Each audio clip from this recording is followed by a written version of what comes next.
ഭരത, ഭരതനിൽ ഞാൻ ആദ്യം കണ്ടത് ഒരു ചട്ടമ്പിയെയാണ്, പിന്നെ ഒരു തന്റേടിയെ കണ്ടു, ഇപ്പോ ഒരു മനുഷ്യനെ. കേൾക്കുന്നവർ ചിലപ്പോൾ ഭരതനെ പുച്ഛിച്ചെന്നിരിക്കും. ഏതായാലും അക്കൂട്ടത്തിൽ ഞാൻ പെടില്ല. വലിയ മനസ്സുള്ളവർ വളരെ ചുരുക്കമാണ്. മനസ്സിലായില്ലേ? ഗൗരിയുടെ കാര്യമാണ് ഞാൻ പറഞ്ഞത്. ഒരു നല്ല കാര്യത്തിന് ഇറങ്ങിയായിരുന്നു ഞാൻ. അതിലും നല്ലൊരു കാര്യം കേട്ടപ്പോ മനസ്സിനൊരു സുഖം. എന്താ ഭായി നല്ല കാര്യം എന്ന് പറഞ്ഞു?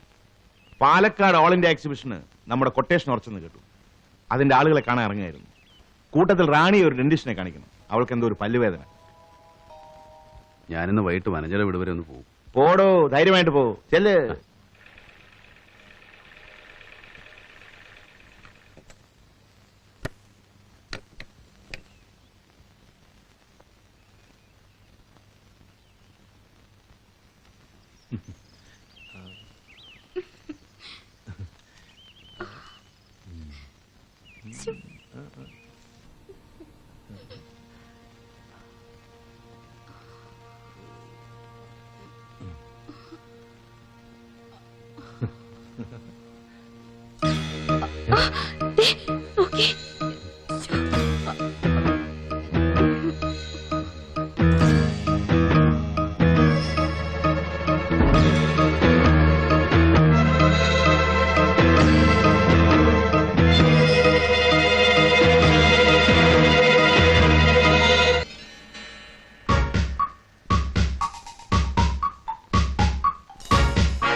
ജെയിംസേ, മരണക്കിണർ കാണാൻ കണ്ടമാനം ആൾ കൂടിയിട്ടുണ്ട്. നീ ഒന്ന് വേഗം ചെല്ല്. എനിക്ക് വയ്യ, കാലിന് തീരെ സുഖമില്ല. ഭരതനും ഇല്ല. നീ ഒന്ന് ചെല്ല് ജെയിംസേ. വയ്യായിട്ടല്ലേ പറഞ്ഞത്? അവനവന്റെ കാലിന് വലുതല്ലോ ജോലി. നിനക്ക് ഈയിടെയായി കാലുവേദന ഇത്തിരി കൂടുന്നുണ്ട്. നിനക്ക് തോന്നുന്നുണ്ടായിരിക്കും ഭരതൻ ഇവിടെ ഇല്ലാത്തതുകൊണ്ട് ഞാൻ നിന്റെ കാല് പിടിക്കുമെന്ന്. നീ പോടാവില്ലേ? മരണക്കിണർ നടക്കുമെന്ന് ഞാനൊന്ന് നോക്കട്ടെ. 3-4 വർഷമായി ബൈക്ക് ഓടിച്ചിട്ട് എന്ന് വെച്ച അണ്ണ മരം കയറുന്ന മറക്കുന്നു. ഒരുത്തനില്ലെങ്കിൽ ഇത് കൊണ്ടു നടത്താൻ എനിക്കറിയാം. വേണ്ട, നിങ്ങൾ ഓടിക്കണ്ട. ഇന്നൊരു ദിവസം മരണക്കിണറില്ലെങ്കിലും കുഴപ്പമൊന്നും വരില്ല. എനിക്ക് വയ്യ ഇവന്റെയൊക്കെ പോസും കണ്ടോണ്ടുന്ന ആളുകൾ ആട്ടുനിപ്പ് കേൾക്കാൻ. വേണ്ട, നിങ്ങൾ ഓടിക്കരുത്. ഞാൻ പറയുന്നൊന്ന് കേൾക്ക്. നീ നിന്റെ പണി നോക്ക്. വേണ്ട, അയ്യോ പോകരുത്. ഞാൻ പറയുന്നത് കേൾക്ക്.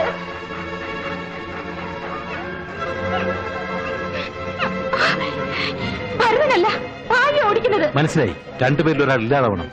എങ്കിലേ നമ്മൾ ജീവനോടെ ഇരിക്കൂ. ഇല്ല, ഞാൻ സമ്മതിക്കില്ല.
എന്താ ലോബോ? ഇനി ഇവിടെ കളിയില്ലെന്നാ പറഞ്ഞത്. അടുത്ത കളി പാലക്കാട്ടാണെന്ന്. റാണി എവിടെ? ഭായി മരിച്ച ദിവസം ഹോസ്പിറ്റലൈസ് ചെയ്തതാ. ഇതുവരെ ഭേദമായിട്ടില്ലെന്നാ ജെയിംസ് പറഞ്ഞത്. ഇപ്പോഴും നല്ല പനിയുണ്ടെന്ന്. ഏത് ഹോസ്പിറ്റലാ? അതിനോട് പറഞ്ഞില്ല സാർ. അതൊന്ന് അന്വേഷിച്ചറിയണം, എന്നിട്ട് എന്നോട് പറയണം. ഞാനും അതാ പറഞ്ഞു വരുന്നത്. കത്ത് കിട്ടിയത് ഭാഗ്യമായി. നിർത്തടാ.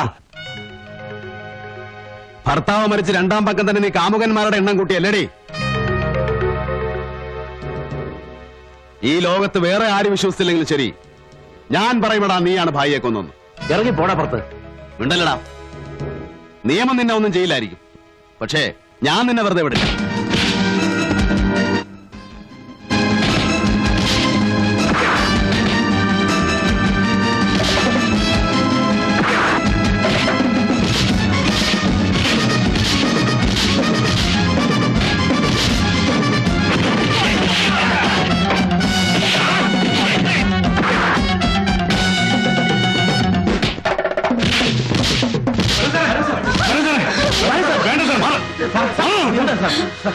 നിന്റെ അമ്പി എന്റെ കൈ കൊണ്ട് തന്നെ ആയിരിക്കൂടാ, നീ നോക്കി വെച്ചോ. കൊള്ള കാഫറെ.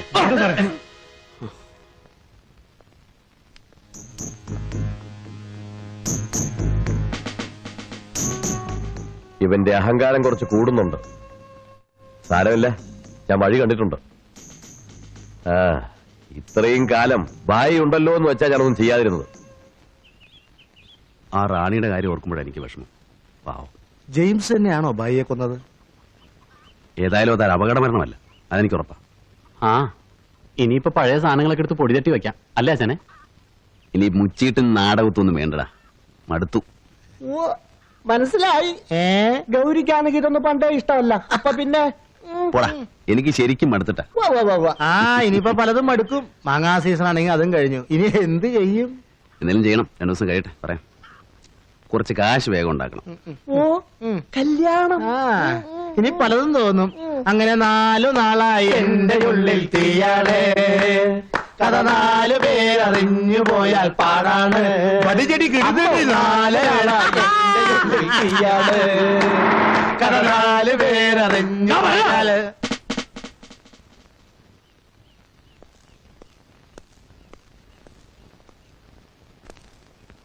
തന്നെ അറസ്റ്റ് ചെയ്യാൻ വന്നാ.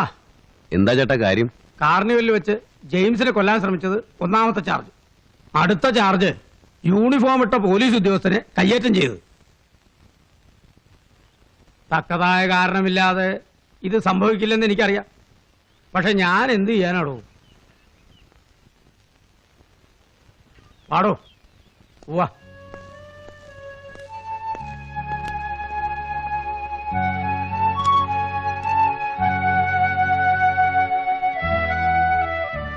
ഞാൻ പോയിട്ട് വരാം.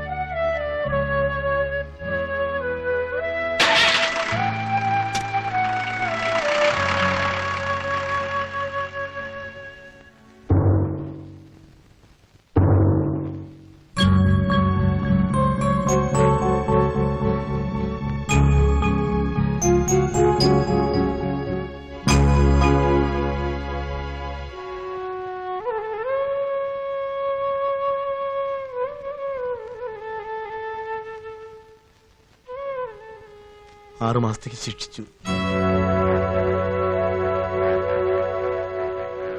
ഡ്യൂട്ടി സമയത്ത് യൂണിഫോം ഇട്ട പോലീസ് ഉദ്യോഗസ്ഥനെ ദേഹോപദ്രവം ഏൽപ്പിച്ചതിനായിരുന്നു ശിക്ഷ.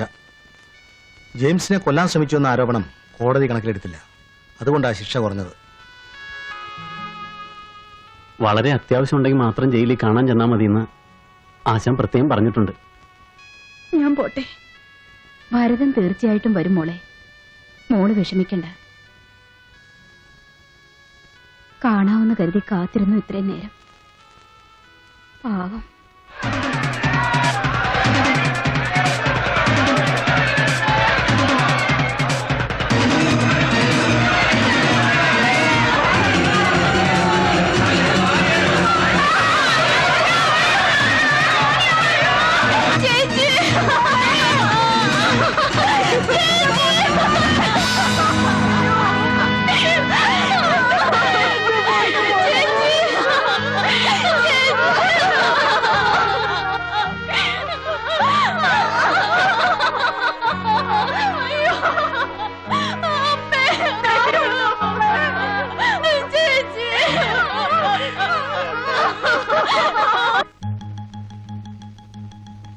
കോടതിയിൽ നിന്ന് ഞങ്ങൾ വീട്ടിൽ ചെല്ലുമ്പോൾ വിധി അറിയാൻ വേണ്ടി അവിടെ കാത്തുവെപ്പുണ്ടായിരുന്നു.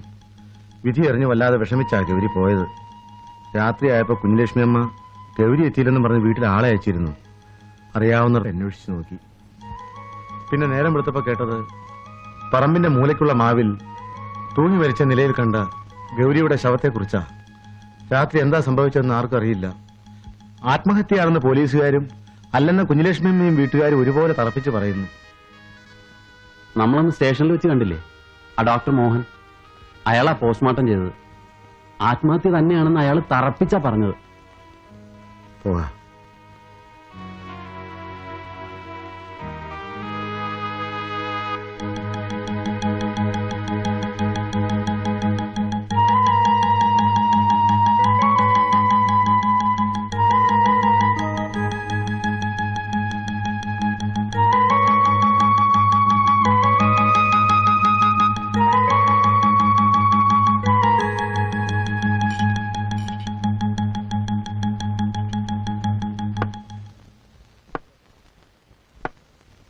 എന്താടോ അപ്പുണ്ണി, നിങ്ങളുടെ ആശാന്റെ ശിക്ഷയൊക്കെ എന്തായി? 6 മാസം കഴിഞ്ഞല്ലോ. ഇന്ന് ആശാനെ ജയിലിൽ നിന്ന് വിടും. ഞങ്ങൾ അങ്ങോട്ട് പോണ വഴിയാ. ഒരു ചായ കുടിച്ചിട്ട് പോകാന്ന് വിചാരിച്ച് കയറിയതാ.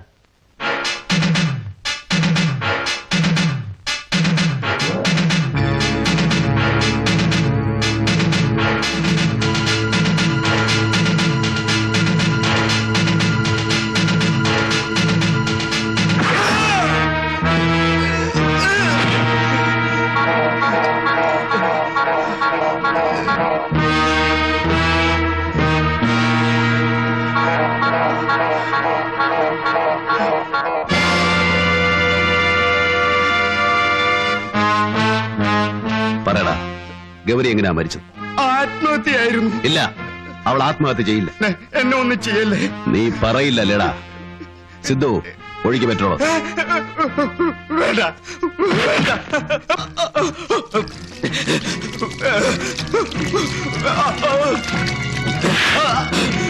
പറയടാ, സത്യം പറഞ്ഞില്ലെങ്കിൽ നീ വെന്ത് ചാമ്പലാവും. അയ്യോ, എന്നെ ഒന്നും ചെയ്യല്ലേ, എന്നെ ഒന്നും ചെയ്യല്ലേ, എന്നെ ഒന്നും ചെയ്യല്ലേ. ഞാൻ പറയാം, ഞാൻ സത്യം പറയാം. പറ. അന്ന് ഗൗരി മരിച്ചതിന്റെ തലേ ദിവസം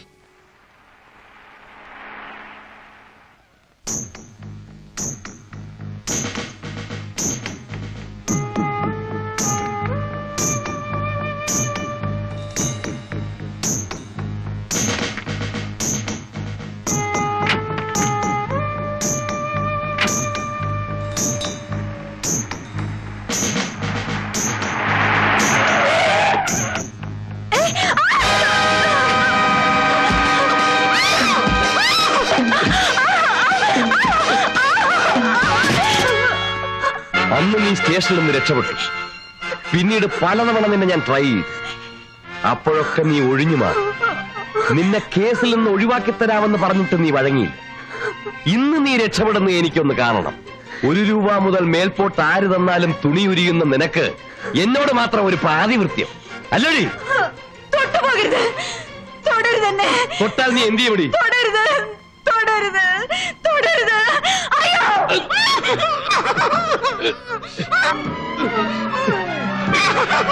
ഇനി മിണ്ടരുത്, മിണ്ടരുതെന്നാ പറഞ്ഞത്.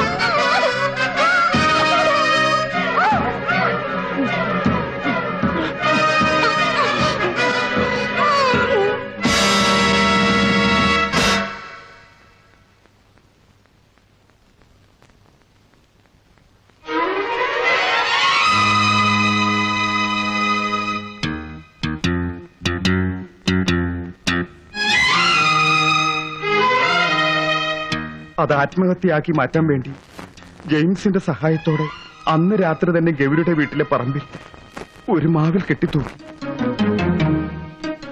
ഡെഡ് ബോഡി പോസ്റ്റ്മോർട്ടം ചെയ്ത ഞാൻ അത് ആത്മഹത്യ തന്നെയാണെന്ന് റിപ്പോർട്ട് ചെയ്തു.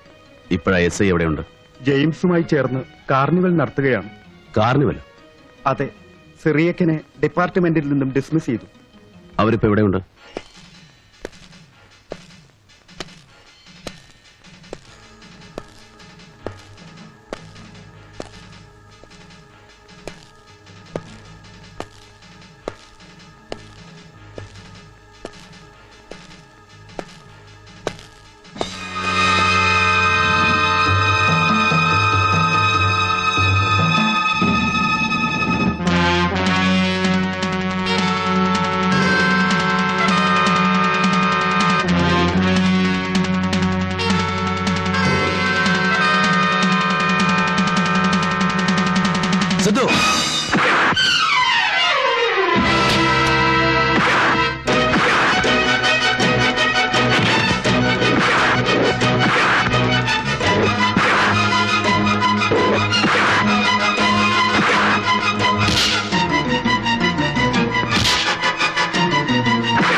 എടുക്കണ വണ്ടി എടുക്കോ.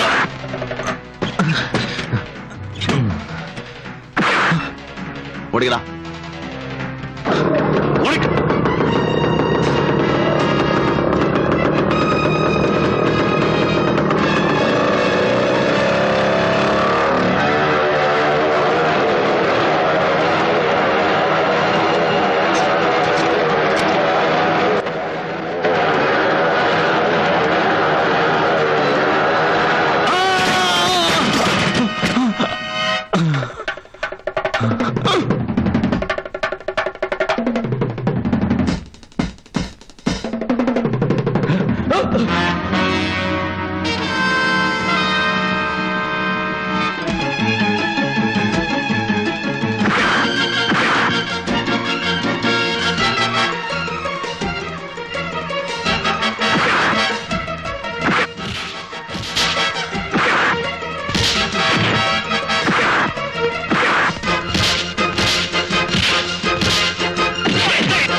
എന്റെ വയറ്റിൽ വളരുന്ന കുഞ്ഞിനെ അനാഥയാക്കരുത് ഭരതേട്ട.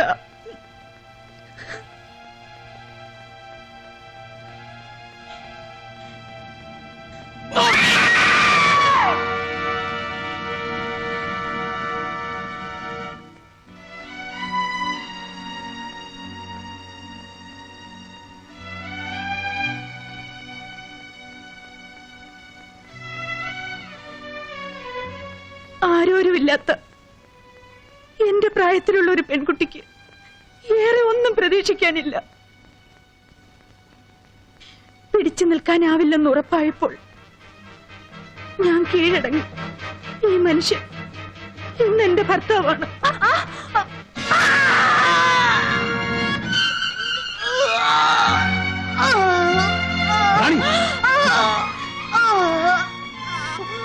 റാണി, ഭരതേട്ടാ,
Uh...